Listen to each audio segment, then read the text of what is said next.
Hi, I'm Tinny from Heini Design, and today I want to do a video on putting one of my new pot rings into a Heini pot instead of the Foster's pot. I already did a video on the Foster's, pretty straightforward.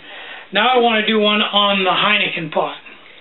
Now this is your standard Heini can, and some people get a little confused on the lids.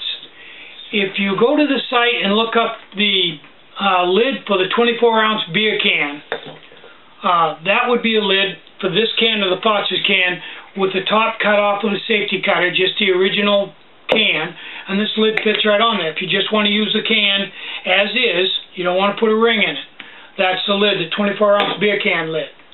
On the other hand, if you want to put a ring in, then you want the QMH lid. So I'm going to show you how to put a ring in this Foster's pot. Now, the original DBC, I went all the way down to this band right here and cut into it and put the ring in there. And that's fine, but that's not where this ring is going to go. This ring is going to go in the space just above that. You can see on these Heini cans, especially the newest ones they've made before they stopped making them, without the corrugation at the top, have plenty of room for that. So what I'm going to do is, I've taken the top off with a safety cutter, but you don't need to. You can leave the top on. Just remove the pull tab so it doesn't get in your way. Turn it upside down and come up here just around the corner, just far enough so you've got a flat spot where there isn't any radius, and go around it with a Sharpie. Now I'm doing this with the worst pair of scissors I can find, so people won't say, wow, you've got a special pair of scissors. No, I don't. It's an old junky pair of scissors from Walmart, Faberware. They're really not that great. They're made for cutting vegetables and stuff. Now when I cut this off, I put the part that I want to keep on the right and the part that I want to get rid of on the left. And I'm going to cut right into this pot ring. And I'm not going to cut right up next to my line. I'm going to stay 1/4 inch away from it. And I'm going to just get this ring out of the way. Okay, that's my first cut. See, I've just cut the ring off. The line is still there. Okay, now I'm going to go in and I'm going to cut up, now that I've got that heavy ring out of the way, and I'm going to cut right up to my ring, and then I'm slowly, see if I can get this where the camera can see it, I'm very slowly, and I'm really going to take my time, I'm going to cut right on that line.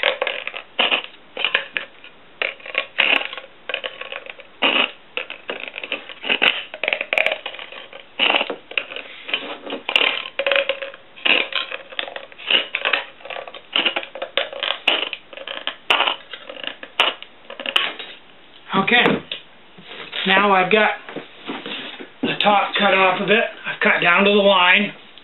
I'm about a 1/2 inch above this band. Now I'm going to take my new pot ring with a step in it, and I'm going to put the step inside all the way around. Go around, make sure that step is inside all the way around.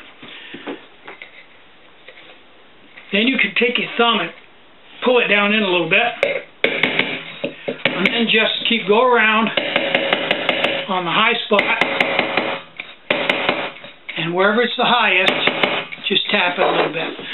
I'm going to move the camera, get over on the edge of this table. This is a very flexible table, so let me check the camera. Okay, that's better. I'm right over a leg here, so it'll be easier to see, and it won't bounce so much. And I'll go around, and that's high. If I tap on it, okay, that's high. Just keep going around and tapping on it. Some people use a rubber mallet, and I've got one. And you'll see it get closer and closer to your line.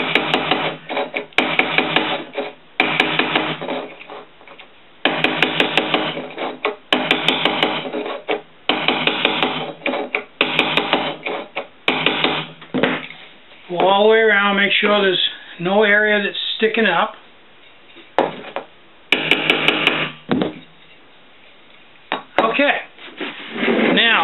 it done, it should look like that.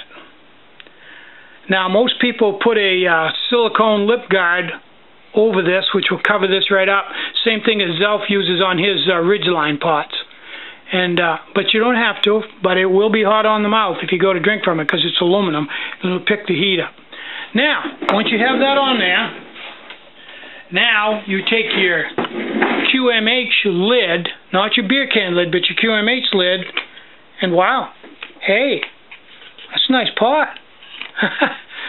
Now, for these pots, I recommend that you buy, in the store you'll see a pot wick, and that's a piece of pot wick about 32, 35 feet long, and it's just right to wrap from this edge to this edge. You wrap it around. When you get all done, it'll look like that right there. Wrap it around once, and when you get to the end, wrap right over the end, wrap it all the way around. When you get to the last end, pull it up, slide it under, pull it tight, put a drop of super glue on each knot. You can put a little bit around the edge, and it'll never move. It'll last forever. So, there you go, and that's all there is to it. And it makes if you happen to have one of these Heineken cans, it makes a really nice pot with this ring in it. And the lid is stellar. Now, these lids I have made thinner. I've dropped they were 25 thousandths. I've dropped down to 22. I don't like to go any lower than 22 because then they start, can start getting a little funky and bend fairly easy. So I'm down to 22 thousandths on these right now. I may later on try a little less, but 22 is good. It's a good rigid lid. It won't go anywhere. So that's the scoop on your new rings and the Heineken pot. I have a video earlier, if you have to look around a little bit, I can't remember which one it is, where I did the same thing with the Fosters, but the procedure is exactly the same. The only difference is on the Fosters, where it doesn't have these, it's straight-sided, you can make a 22 or a 16 or a 10 or a 12, or even like the QMH all the way down to an 8. Where this one, you pretty much have to stay with, I think this is around 22 ounces. So I'm Tinny from Mini Bowl Design. Get out and hike, take a friend, enjoy the great outdoors, and more important than anything, try to have a really great day. Bye-bye.